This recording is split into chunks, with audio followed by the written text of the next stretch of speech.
마태복음 11장 25절부터 30절 성경 본문을 통해 불편해야 평안하다라는 제목으로 하나님의 말씀을 증거하겠습니다. 한국에 여행을 갈 때 저희 아이들이 제일 좋아하는 장소가 있습니다. 어디일까요? 바로 편의점입니다. 편의점에 가면 아이들이 좋아하는 도시락, 컵라면, 핫바, 커피, 치킨, 과자, 음료수 모든 게 다 있습니다. 근데 편의점에 그런 것만 있는 게 아니더라고요. 화장품, 세면도구, 연고, 밴드, 심지어 교통카드, 택배, 현금 지급기까지 일상생활에 필요한 물품과 서비스가 가득합니다. 더구나 1년 365일 문을 닫는 날이 없습니다. 그리고 하루 24시간 단 1분도 문을 닫지 않습니다. 편의점은 말 그대로 편리함이 가득한 곳입니다. 그런데 이 화면에 보시면 이 편의점 이름이 뭐라고 쓰여 있습니까? 불편한 편의점. 편리한 장소인 편의점에 불편하다는 이 형용사는 잘 어울리지 않습니다. 그런데 김호연이라는 작가가 소설의 제목을 불편한 편의점이라고 지었고 베스트셀러가 되었습니다. 이 소설은 편리함이 곧 행복은 아니다 라는 메시지를 줍니다. 한번 생각해 보죠. 모든 것이 편리해진 세상에서 우리는 그만큼 더 행복해졌습니까? 화면을 보시면 세 가지 기기가 나와 있습니다. 스마트폰이 보이시죠? 통화가 편리해졌지만 전화번호를 외우는 암기력은 줄어들었습니다. 내비게이션 맵이 보입니다. 이게 나와서 운전이 편리해졌지만 지도를 보고 길을 찾아가는 감각은 약해졌습니다. 유튜브 방송, 설교를 들으며 다닐 수 있습니다. 하지만 직접 교회에 나와 섬기고 봉사하는 사람의 수는 매우 많이 줄어들었습니다. 좀 불편하지만 직접 만나서 대화하고, 좀 어렵지만 지도를 보고 거리를 보면서 길을 찾아가고, 좀 힘들지만 먼 길을 찾아가서 부흥회에 참석하던 때가 참 그립고 좋았습니다. 이 작품 속에 청파동의 Always 편의점이라는 곳은 이름과 달리 참 불편한 곳입니다. 물건도 별로 없고 야간 알바생인 독고 씨는 말도 느리고 계산도 서툽니다. 독고 씨는 서울역의 노숙자 출신이었습니다. 같은 알바생들도 처음에는 독고 씨를 피했습니다. 환영받지 못하는 사람이었습니다. 그런데 시간이 점점 지나면서 사람들은 독고 씨를 의지하게 되었습니다. 그를 만나는 이 사람들이 알바생이든 손님이든 그들의 문제가 해결되기 시작한 것입니다. 그래서 이 독고 씨가 일하고 있는 불편한 편의점은 그들이 지고 있는 인생의 짐과 무게를 내려놓고 쉬는 곳이 되어 갔습니다. 제가 그 소설을 절반쯤 읽었는데요. 거기 나온 한 이야기를 소개하려고 합니다. 이 편의점에 일하는 직원 선숙 씨가 있습니다. 고민이 있었습니다. 명문대를 나오고 대기업을 다니던 아들이 갑자기 회사를 그만두었습니다. 갑자기 영화를 만든다 하고 주식 투자를 한다고 했습니다. 끝내 회사를 그만두고 영화 제작도 실패하고 주식 투자도 많은 손실을 갖게 됐습니다. 그 뒤부터 아들이 방에서 나오지 않고 하루 종일 게임만 하기 시작했습니다. 선숙 씨가 보기에 아들은 너무나 답답하고 힘들었습니다. 어느 날 이 독고 씨가 선숙 씨에게 물었습니다. 무슨 고민이 있으신가요? 얼굴이 좀 어두워 보입니다. 이 노숙자 출신 독고 씨가 마음에 들지 않았던 선숙 씨는 처음에는 입을 열지 않았습니다. 자기 주제도 모르고 누구를 도와준다고. 그런데 어느 날 선숙 씨가 아들과 대판 싸우고 편의점에 출근했습니다. 그날도 다름없이 좀 더듬거리는 말투로 어눌하게 독고 씨가 물었습니다. 무슨 고민이 있으신가요? 오늘 여러분 이 예배 자리에 나오셨는데 혹시 무슨 고민이 있으신가요?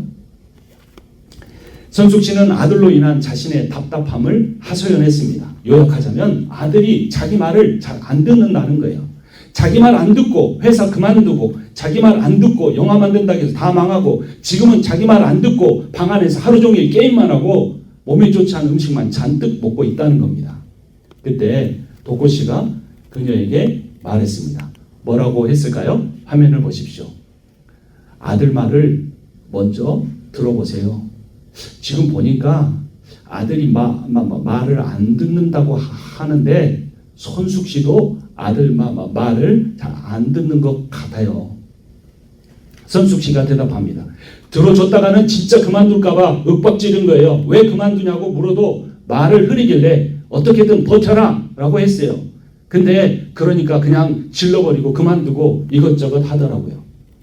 손숙 씨는 아들에 대한 자기 생각을 모두 말했습니다. 아들이 뭘 잘못했는지, 아들이 어떻게 자기 말을 잘 안 듣고 있는지 한참 동안 아들에 대한 안타까운 마음을 드러냈습니다. 무엇보다도 몇 년 전에 가정을 버리고 떠난 남편의 모습이 아들의 뒷모습에 보였기 때문에 자기가 얼마나 힘들었는지 울면서 이야기했습니다. 그때 도코 씨가 이렇게 말했습니다. 화면을 보겠습니다. 겁나셨구나 아들이 아버지처럼 될까봐. 그때 손숙 씨의 눈물이 딱 멈췄습니다. 한참을 울고 난 뒤에 자기도 모르게 손숙 씨는 고개를 끄덕였습니다. 그리고 이렇게 말했습니다. 내가 말이 너무 많았죠? 너무 힘들어서 어디 하소연할 데도 없고 도코 씨가 들어줘서 좀 풀린 것 같아요. 고마워요. 그거예요. 뭐가요? 같이 읽어봅니다. 빨간 글씨 시작. 들어주면 풀려요. 손숙 씨의 문제는 전혀 해결되지 않았어요. 그런데 자기가 무시했던 노숙자 출신의 도코 씨에게 자기의 모든 말을 풀어내놓자 눈물을 흘리자 마음이 풀렸다는 거예요. 그런데 그때 더 충격적인 말을 도코 씨가 손숙 씨에게 했어요. 그거예요. 뭐가요? 들어주면 풀린다는 겁니다. 내가 당신의 말을 들어줘서 당신의 마음이 풀린 것처럼 당신도 당신의 아들의 말을 들어주면 풀린다라는 겁니다. 바쁜 현대인들이 보기에는 이 편의점은 효율성이 매우 떨어지는 공간입니다. 알바생은 일을 하고 돈을 벌어야 하는 공간, 손님은 자기 물건을 사서 빨리 떠나야 하는 공간에서 불편한 삶의 진실을 나누어야 하는 불편한 상황이 매일매일 만들어지고 있었습니다. 서울역 노숙자 출신, 하지만 노숙자가 되기 전에는 서울에서 유명한 성형외과 의사였던 도코 씨는 매우 불편한 사람이었습니다. 목욕은 했지만 냄새도 나고 말도 어눌하고 집도 없이 고시원에서 자는 사람이었습니다. 그런데 이 불편한 도코 씨가 편의점에 온 뒤로 편의점에서 일하는 사람들과 손님은 불편하지만 마음의 쉼과 평안과 해결책을 얻는 삶이 조금씩 이루어지기 시작했습니다. 그래서 시간이 점점 지나면서 진짜 불편한 삶을 사는 사람은 그 노숙자 출신의 도코 씨가 아니라 늘 바쁘게 뭔가를 쫓아서 쫓기듯 살아가는 자신들이라는 사실을 깨닫게 되었습니다. 그들은 자기의 말을 들어주는 사람 없이, 자신도 누군가의 말을 들어줄 여유가 없이 감당하기 힘든 목표를 정해놓고 그것을 이루기 위해서 힘겹게 하루하루 살아가고 있었습니다. 여러분, 예수님은 어떤 분이실까요? 각자에게 예수님의 모습이 다를 수 있습니다. 그런데 오늘 성경 마태복음 11장에 나오시는 예수님은 따라서 합니다. 불편한 예수님. 불편한 예수님. Inconvenient Jesus Christ. 여러분, 예수님이 불편하다고 느껴보신 적이 있으십니까? 아니면 예수님은 항상 편리하십니까? 내가 기도할 때 들어주시고 내가 원하는 거 해주시고 내가 원하지 않는 것은 간섭하지 않으시는 그런 분은 아니십니까? 신약시대에 유대인들이 기다렸던 메시아는, 구원자는 예수님과 같은 분이 아니었습니다. 예수님은 몹시 가난했습니다. 잘 배우지 못했습니다. 벌품이 없는 외모였습니다.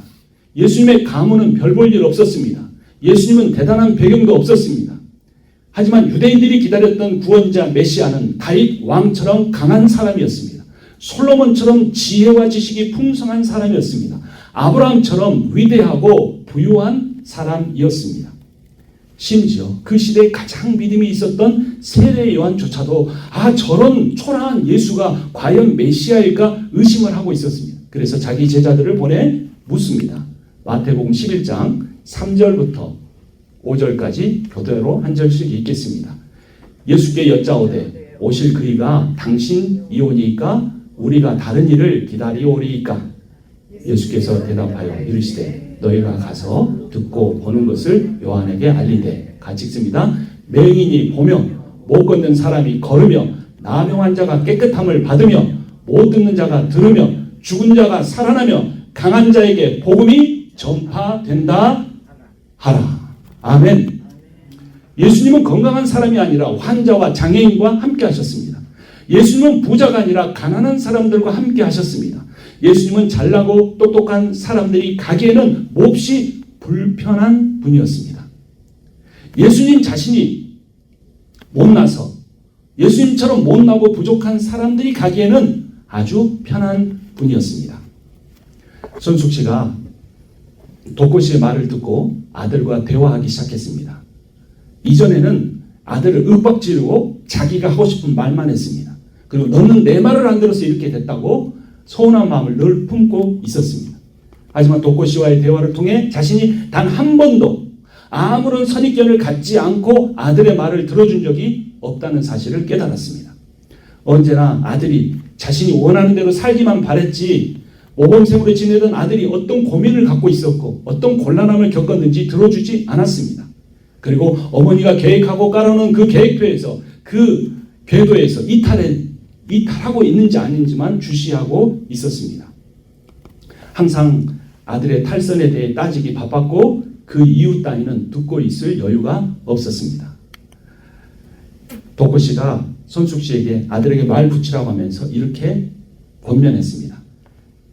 게임하면서 삼각김밥 먹기 좋대요. 아들 게임할 때 줘요. 근데 김밥만 주면 안 돼요. 편지 같이 줘요. 편지를 뭐라고 썼냐면 아들아 내가 너와 이야기하고 싶다. 무슨 말을 하든지 내가 들어줄게. 손숙 씨는 독고 씨의 말대로 했습니다. 매일 아무 말도 하지 않고 삼각김밥을 아들에게 가져다 주었습니다. 며칠이 지나고 나서부터 엄마와 아들의 대화가 시작되었습니다. 그러던 어느 날 아들이 불편한 편의점을 찾아왔습니다. 불편한 편의점 앞에 자리가 만들어졌죠. 그 아들이 이런 말을 했습니다. 아들은 편의점 의자에 앉아 눈물을 흘리며 독고 씨에게 속마음을 털어놓았습니다. 엄마가 사다 준 삼각김밥이 사실은 편의점 유통기한이 지난 폐기 상품이란 걸 알고 있었어요. 그런데 그걸 보면서 유통기한이 지나 쓸모없다고 버려지는 이 삼각김밥이 꼭 취업도 못하고 방구석에 처박혀 있는 나 자신의 처지 같았어요. 세상이 나를 폐기 처분한 것 같았는데 엄마가 매일 그 삼각김밥을 챙겨주는 걸 보면서 나 같은 폐기 상품 같은 놈도 엄마는 포기하지 않는구나 싶어서 삼각김밥을 먹을 때마다 눈물이 났어요.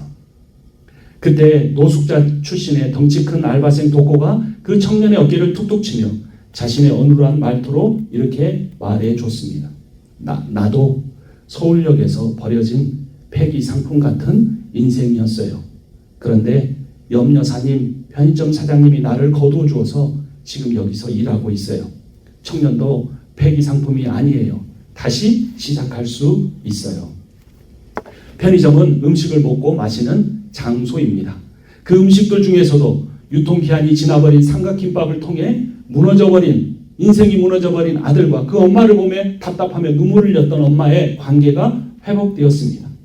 실패한 청년, 방에 틀어박혀서 게임만 하는 아들, 그 아들을 이해해주지 못하고 소리 지르고 윽박지르던 엄마, 서울역 노숙자 출신의 독고 씨가 준 유통기한이 지나버린 삼각김밥을 통해 그 두 사람의 관계가 회복되었습니다. 여러분, 예수님이 어떤 분이십니까? 예수님은 관계를 회복시켜 주시는 분입니다. 그 의롭고 거룩하신 하나님 앞에 이 임상훈 목사 같은 더럽고 추한 죄인은 나아갈 수 없는데 예수께서 나를 위하여 보혈을 흘려주심으로 예수 그리스도의 자격을 가지고 주님 앞에 나아갈 수 있게 되었습니다. 그것을 고린도후서 5장 18절에 이렇게 선포합니다. 우리 같이 읽겠습니다. 모든 것이 하나님께로 났으며 그가 그리스도로 말미암아 우리를 자기와 화목하게 하시고 또 우리에게 화목하게 하는 직분을 주셨으니 아멘. 이전의 관계가 원수 관계였는데 자신의 생명을 내어놓음으로 회복시켜 주셨습니다. 로마서 5장 10절도 같이 봅니다. 곧 우리가 원수 되었을 때 그 아들의 죽으심으로 말미암아 하나님과 화목하게 되었은즉 화목하게 된 자로서는 더욱 그의 살아나심으로 말미암아 구원을 받을 것이니라. 아멘. 우리 주 예수 그리스도를 믿는 자마다 구원을 얻을 것임을 믿으시기 바랍니다. 여러분, 그런데 구원은요, 죽어서 가는 장소만이 아닙니다.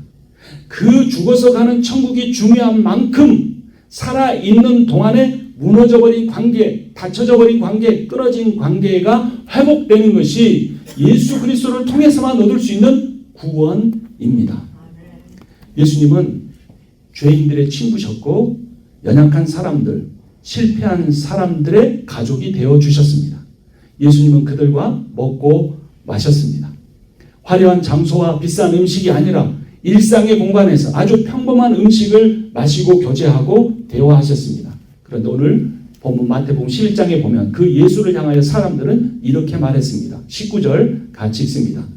인자는 와서 먹고 마시매 말하기를 보라 먹기를 탐하고 포도주를 즐기는 사람이요 세리와 죄인의 친구로다 하니 지혜는 그 행한 일로 인하여 옳다함을 얻느니라. 아멘. 예수 그리스도가 수많은 기적을 행했음에도 불구하고 그 사람들은 그 기적을 행할 때만 쫓고 예수께서 기적을 행하지 않으실 때는 예수를 떠났습니다. 그러한 사람들을 향해 예수님께서 20절에서 이렇게 말씀하십니다. 같이 읽습니다. 예수께서 권능을 가장 많이 행하신 고울들이 회개하지 아니하므로 그때 책망하시되 21절 화 있을진저 너희에게 행한 모든 권능을 두로와 시돈에서 행하였더라면 회개하였으리라. 아멘. 예수님은 연약한 사람들의 아픔을 보시고 그들의 말을 들어주시고 그들을 위로하시고 그들과 교제하셨습니다. 병자와 죄인들은 예수님께 나와 회개하여 죄 용서를 받고 예수님 앞에 믿음으로 기도하여 질병의 치유함을 받았습니다. 하지만 돈이 많거나 지식이 많거나 권력이 높은 사람들은 예수님을 외면하고 회개하지 않았습니다. 딱 저 같은 사람, 임상훈 목사 같은 사람, 다른 사람 앞에서 복음을 이야기하긴 하지만 그대로 살지 않는 사람.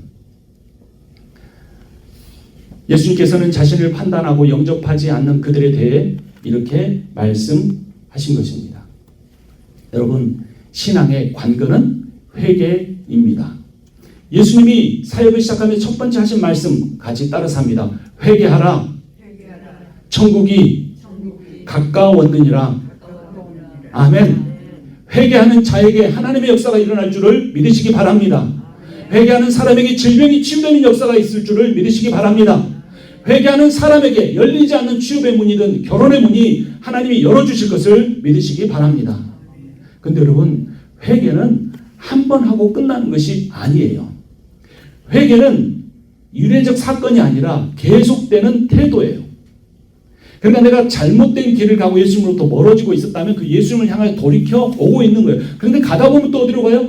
또 옆으로 빠지면 또 돌아오고 또 옆길로 갔다 또 돌아오고 그것을 계속하는 것이 회개입니다. 그런데 이렇게 내가 주님께로 가까이 가고 있는지 아니면 주님으로부터 멀어지고 있는지를 내가 알 수 있는 방법이 있어요. 그것이 무엇이냐면 내가 다른 사람들과의 관계를 어떻게 하고 있는가를 보면 됩니다. 내가 엄마인데 내가 아빠인데 자식의 말을 들어주려 하지 않고 내 입장에서만 윽박지르고 있지 않는지 그게 정말 좋은 일이고 신앙의 권면이라고 할지라도 그렇다면 나는 하나님께 늘 윽박지름을 당하고 있기 때문입니다. 예수를 만난 사람들은 하나같이 변화를 경험했습니다. 그 변화 중에 가장 중요한 변화는 내 중심적인 삶에서 나보다도 힘든 사람들, 나처럼 어려운 사람들을 돌아보는 삶으로 조금씩 바뀌어져 가는 겁니다. 전도라는 것도 그것입니다. 영혼에게 관심 있는 사람이 가서 권면하고 그 전에 기도하고 그 사람을 데려오는 거예요.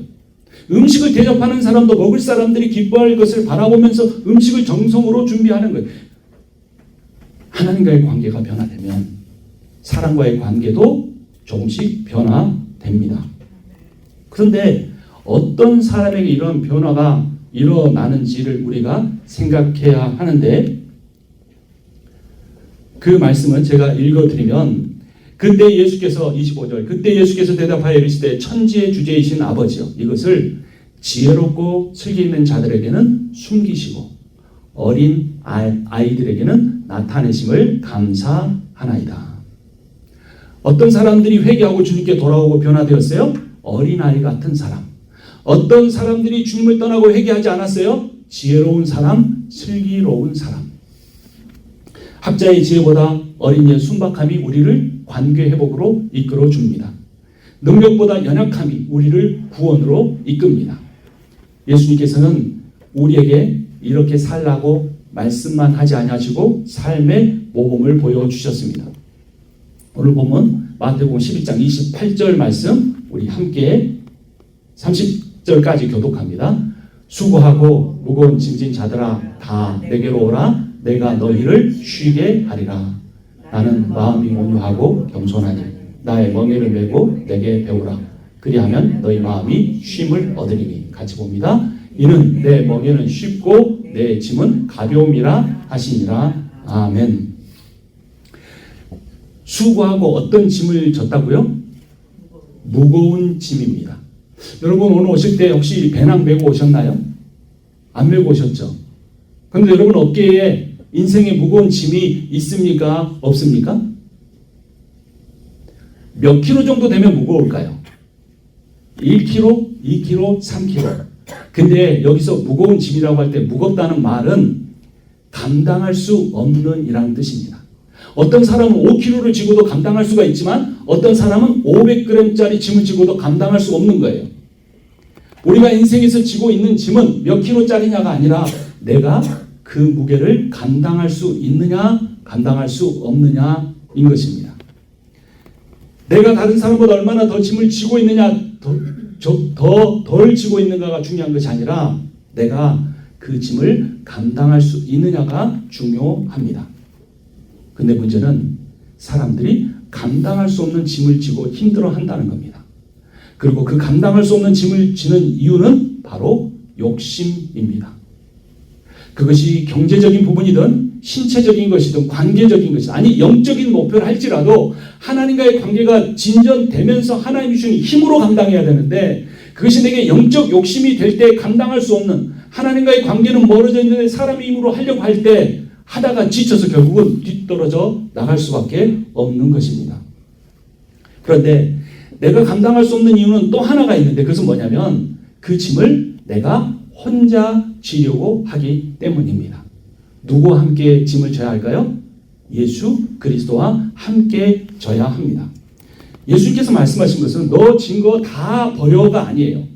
그 짐을 어떻게 지자라고 말씀하고 있습니까? 30절 말씀 다시 한번 같이 읽어봅니다. 시작. 이는 내 멍에는 쉽고 내 짐은 뭐라고요?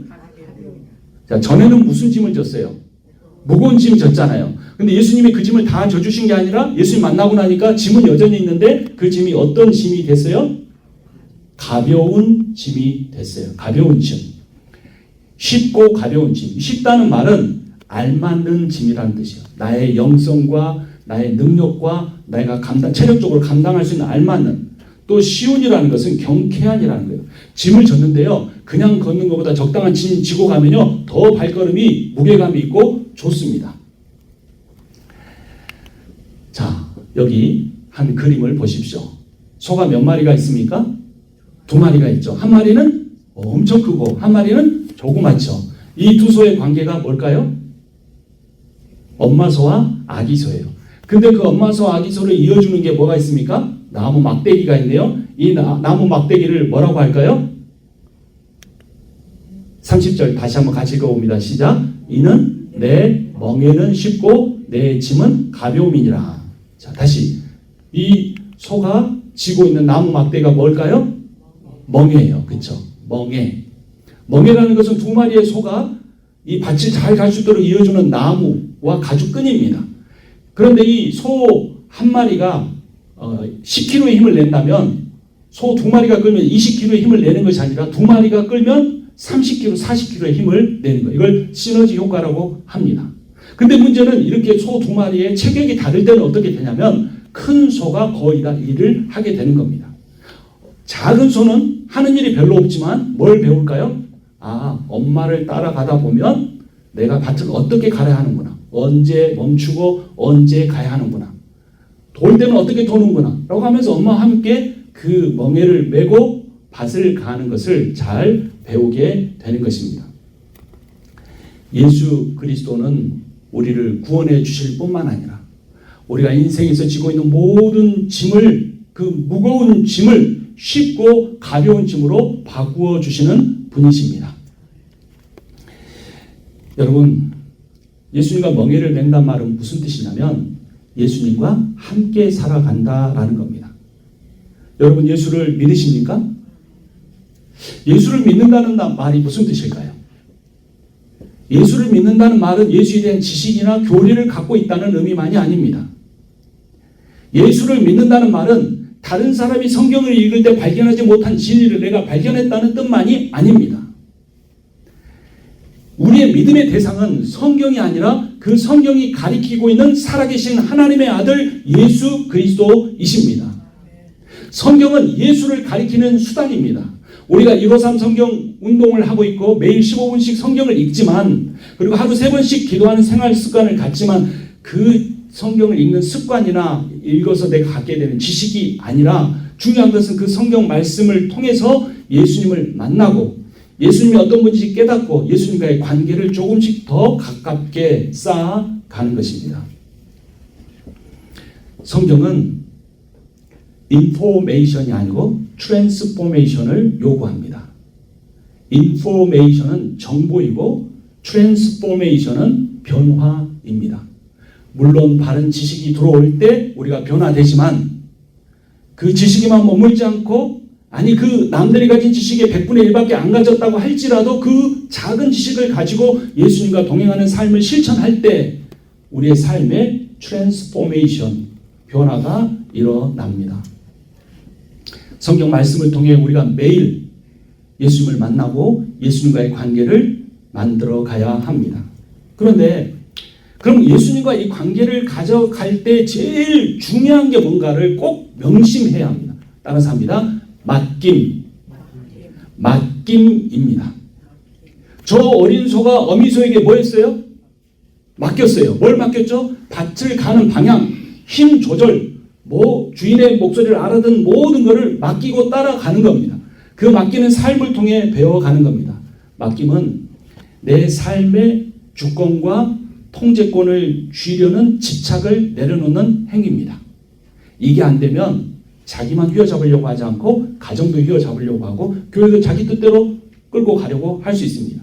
그런데 주님께 맡기는 사람은 변화된 삶을 시작합니다. 그렇다고 해서 맡겼다 그러면 무책임하게 방치한다는 의미가 아닙니다.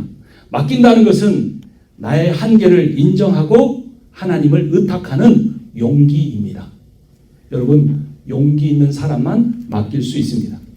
맡기면 처음에는 불편합니다. 하지만 맡기고 끝나는 것이 아닙니다.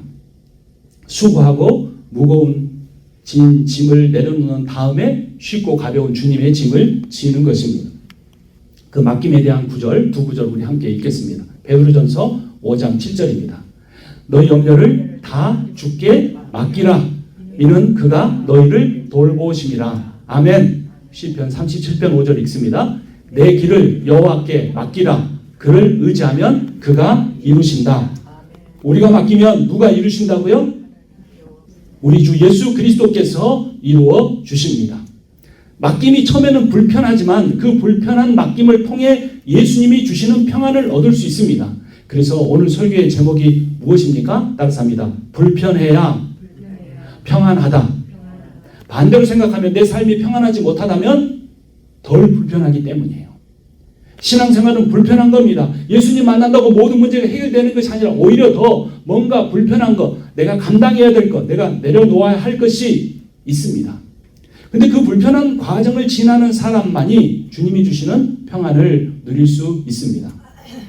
평안이란 아무런 문제가 없이 쉽게 사는 것이 절대로 아닙니다. 그런 사람은 병 걸려요. 오히려 우울증 걸리고, 이 세상에 부유한 사람들이, 캘리포니아도 그런 사람들이 결국 끝에 가는 것은 마약과 여러 가지 중독뿐이에요. 평안이란 고난과 역경이 있지만 주님과 동행하기 때문에, 고난과 역경이 있을수록 주님을 더 의지하기 때문에, 주님께 맡기기 때문에 오는 쉼이에요. 저 지금 그래도 부자는 아니지만 그래도 먹고 사는데요, 어렸을 때요 정말 가난했습니다. 바뀐이로 굶을 때가 있었어요. 그런데 지금보다 그때가 더 평안합니다. 왜 그럴까요? 그때는 누가 계셨어요? 저희 아버지, 엄마가 있었으니까. 지금 생각해보면 엄청 가난하고 무능력한 가정이었지만 어렸을 때는 모르잖아요. 누구만 바라보는 거예요? 그 아빠만. 밥 차려주는 엄마만. 그러니까 이 세상의 경제니 뭐 직장이니 학점이니 이런 거 생각하지 않고 아주 어렸을 때 그 부모 아래 있을 때 그랬어요. 무슨 삶을 살았던 겁니까? 맡기는 삶을 살았던 겁니다. 지금 우리의 삶이 훨씬 더 부유해졌고 능력도 갖추었고 많은 걸 배웠지만 내 마음에 평안이 없다면 우리의 영적인 아버지, 예수님이 가르쳐 주신 그 이름의 호칭에 하면 아바 아버지, 4살, 5살짜리 아이가 자기 아버지를 부르는 말이 아바예요. 우리말로 하면 아빠. 이제 말씀을 마치려고 합니다. 어떤 사람은 모든 것을 가지고 있고 누리고 있어도 평안하지 못하지만, 어떤 사람은 가진 것이 없어도 주님께 맡기고 감사하는 삶을 살면서 평안할 수 있습니다. 삶이 불편할 수 있지만 그 불편한 가운데 주님께 맡길 때 주님이 세상이 줄 수 없는 그러한 평안을 여러분에게 주실 것을 믿으시기 바랍니다. 기도하겠습니다. 수고하고 무거운 짐진 자들아 다 내게로 오라. 내가 너희를 쉬게 하리라.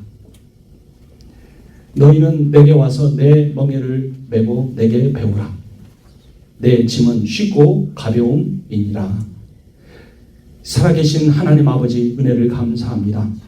오늘 이 자리에 주님이 지극히 사랑하시는 성도 한 사람 한 사람을 불러주시니 감사합니다. 저는 알지 못하지만 살아계신 주님께서는 성령을 통하여 저들의 삶을 감찰하시고 저들의 아픔과 눈물과 고난과 역경과 염려와 걱정이 무엇인 줄 아시는 줄 믿습니다. 하나님 아버지, 성령을 통하여 우리에게 운행하여 주시사 우리의 모든 삶을 주님께 맡기게 하여 주시옵소서. 비록 우리의 삶을 마치는 그 순간까지 불편함이, 고난이, 역경이 사라지지 않는다고 할지라도 그 속에서 어미소와 멍에를 함께 맨 아기소처럼 주님과 함께 멍에를 메고 쉽고 가벼운 짐지고 살아가는 복된 인생이 다 되게 하여 주시옵소서. 이 말씀 주신 주님께서 그러한 삶의 복을 허락하여 주실 것을 믿고 감사드리며 우리 주 예수 그리스도의 이름으로 기도합니다. 아멘.